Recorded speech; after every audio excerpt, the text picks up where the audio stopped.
धन्य है वो मानव शरीरधारी प्राणी जिनको अब बिचली पीढ़ी इस कलयुग के मध्य में, बिचली पीढ़ी के समय में आपका जन्म है। उससे भी पुण्यकर्मी वो प्राणी हैं जिनको सतलोक आश्रम बरवाला जिला हिसार हरियाणा के अंदर आने का सुअवसर प्राप्त हुआ। पुण्यात्माओं, आप तो बालक हैं, बच्चे हो, आप विद्यार्थी हैं। टीचर को पता होता है कि जो बच्चे इतनी श्रद्धा से और ये पढ़ाई शिक्षा ग्रहण कर रहे हैं, इनका भविष्य कितना उज्जवल है। तो आपके भविष्य का दास को पता है। इसके विषय में सूक्ष्म वेद में कहा है कि लख बर सूरा जूझ ही लख बर सावत दे, लख बर यति जहान में तब सतगुरु सुरना ले। आप आज के जन्मे नहीं हो, आप असंख्य जन्मों से, असंख्य युगों से इस काल के जाल में, इस जन्म मरण के इस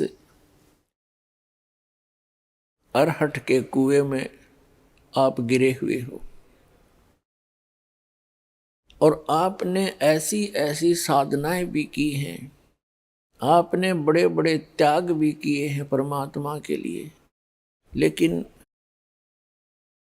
सत साधना सतगुरु ना मिलने से उन किए हुए कर्मों का फल तो आपको मिला, लेकिन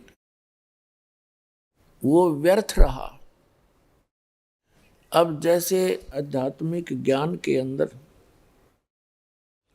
एक बहुत बड़ा विस्तार होता है, विवरण होता है,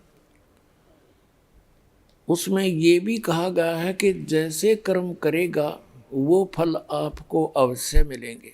जैसे का मतलब है कोई स्वाभाविक पाप कर रहे हो वो भी, मांस खा रहे हो उसका पाप भी, शराब पीते हो, तम्बाकू सेवन करते हो या अन्य नशीली वस्तुएं सेवन करते हो, उनका भी पाप आपको प्राप्त है। और कोई इसके साथ साथ चोरी ठगी डाके डालता है, वो भी पाप आपको मिलना है, लिखा जाता है आपके अकाउंट में। इसके साथ साथ आप अन्य कोई पुण्य करते हो, जैसे पक्षियों को दाना डाल दिया, कोई प्याऊ बनवा दी, कहीं भंडारा कर दिया, कोई धर्मशाला बनवा दी, कहीं पर कुएं बनवा दिए, तो इस तरह के जो कहीं कंबल बांट दिए, गरीबों को पैसे कंबल बांट दिए या कोई अन्य सुविधा दे दी,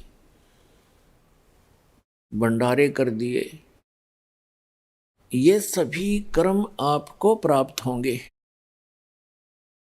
क्योंकि आपका किया कर्म परमात्मा रखता नहीं। जैसे करोगे वैसा ही मिलेगा। कब तक? जब तक सतगुरु नहीं मिलते। जब सतगुरु मिल जाते हैं फिर आपको आपका शुभ शुभ मिलेगा, अशुभ नहीं मिलेगा। अशुभ को वो खत्म कर देते हैं, कैंसिल कर देते हैं जो सतगुरु होते हैं। और सतगुरु केवल एक ही होता है पृथ्वी पर एक समय में। वो समय निर्धारित होता है, बीच में परमात्मा स्वयं भी आते हैं, ज्ञान दे जाते हैं, आपको परमात्मा में श्रद्धा आपकी बना जाते हैं। जैसे 600 वर्ष पहले परमेश्वर आए थे, उससे पहले भी प्रत्येक युग में आते रहे हैं, लेकिन हम भगवान को समझ नहीं सके, उनको पहचान नहीं सके, क्योंकि हम स्वयं सुखी थे। और ये सुख इतना हानिकारक है भक्ति मार्ग में। परमात्मा कहते हैं सुख के माथे पत्थर पड़ो, जिसते नाम हृदय ते जावे, और बलिहारी उस दुख के जो पल पल नाम रटावे। कि ऐसा सुख भी ना दिए परमात्मा तेरी याद भूल जा, ऐसा दुख बनाए रखना दाता तेरी भूल ना पड़े। तो सतयुग त्रेता द्वापर में ये प्राणी दुखी नहीं होते, सब व्यवस्था इनके पास उपलब्ध होती है, अच्छे स्वस्थ शरीर होते हैं, बहुत अच्छी व्यवस्था होती है, जिस कारण से हम परमात्मा को भजते अवश्य हैं, लेकिन जो साधनाएं हम कर रहे होते हैं उन्हीं से हम सोच लेते हैं कि जो वर्तमान में सुख सुविधाएं, पुत्र प्राप्ति या कोई अन्य सुख हो रहा है, इन साधनाओं से हो रहा है।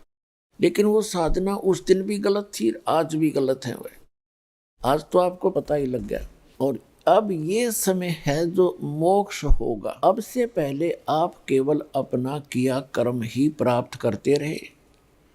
ठीक है, जो साधना भक्ति शास्त्र अनुकूल, जैसे परमात्मा आए थे 600 वर्ष पहले, केवल उन्होंने प्रथम मंत्र ही दिया था, वो भी केवल 5 नाम का, जो आपको दिए जाते हैं बीच बीच के जो 5 नाम है। वो एक ग्लूकोज है, ग्लूकोज है, और उस ग्लूकोज से स्वस्थ नहीं होता प्राणी, रोग नहीं कटता, लेकिन शरीर खराब नहीं होता, उससे कुछ सहारा मिलता रहता है। तो जितनी भी ये यज्ञ हैं, प्रथम मंत्र और उसके साथ साथ जो यज्ञ हैं, ये तो समझो एक ग्लूकोज है, और सारनाम और सतनाम जो है ये टैबलेट और इंजेक्शन है इस जन्म और मृत्यु के दीर्घ रोग का नाश करने के। ये प्राप्त नहीं थे अभी तक किसी को। कुछ एक महापुरुषों को प्राप्त हुए, उनको आदेश नहीं था आगे उन मंत्रों को किसी को बताने का। कारण क्या था कि पिछली पीढ़ी तक, अब इस समय तक ये रहस्य गुप्त रखना था परमात्मा ने, नहीं तो काल का दाव लग जाता। ये नकली संत भी यही नाम देते फिरते, उनसे लाभ होना नहीं था, तो परमात्मा के बच्चे काल के जाल में फंसे रह जाते।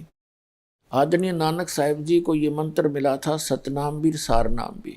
उन्होंने किसी भी अपने अनुयायी को, शिष्य को वो मंत्र नहीं दिया सतनाम। ये पूरा सिख समाज इसका प्रमाण है। उनको किसी के पास भी सतनाम नहीं है। एक बार उन्होंने जानबूझकर मर्दाना और बाला के सामने उच्चारण किया था, जब वो लंका देखने के लिए समुद्र के ऊपर से चल रहे थे। मर्दाना ने गलती से सतनाम का जाप शुरू कर दिया था, नानक साहिब जी की नकल करते हुए। वो समुद्र में डूबते बच्चे। उसके बाद नानक जी ने उसे कहा था कि मर्दाना, आज के बाद ये मंत्र मत जपना। उस डर से पूरा सिख समाज उस मंत्र के आसपास भी नहीं गया, किसी को पता भी नहीं लगने दिया उन महापुरुषों ने, आने वालों ने। कारण ये था, उनको ये डर था कि कहीं कोई सिख इस मंत्र का जाप कर ले और गुरु नानक देव जी की आज्ञा की अवहेलना होने से वो पापी अपराधी दोषी ना हो जाए।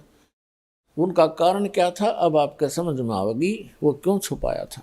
ये सतनाम का जाप उच्चारण करने का नहीं है, लेकिन नानक साहिब जी ने जानबूझकर उच्चारण किया कि इनमें से कोई न कोई सा नकल जरूर करेगा और उसको झटका लगेगा और आने वाले समय में एक बैन लग जाएगा।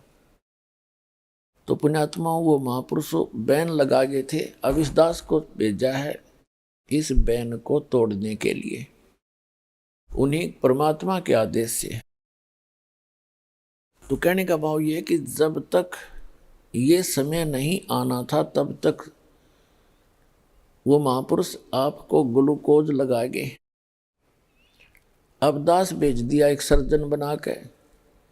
अब इस ग्लूकोज तो लगाना ही लगाना, साथ में वो कंप्लीट ट्रीटमेंट होगा, आपका रोग जन्म मरण का घट जाएगा, आप सदा के लिए मोक्ष प्राप्त कर लोगे।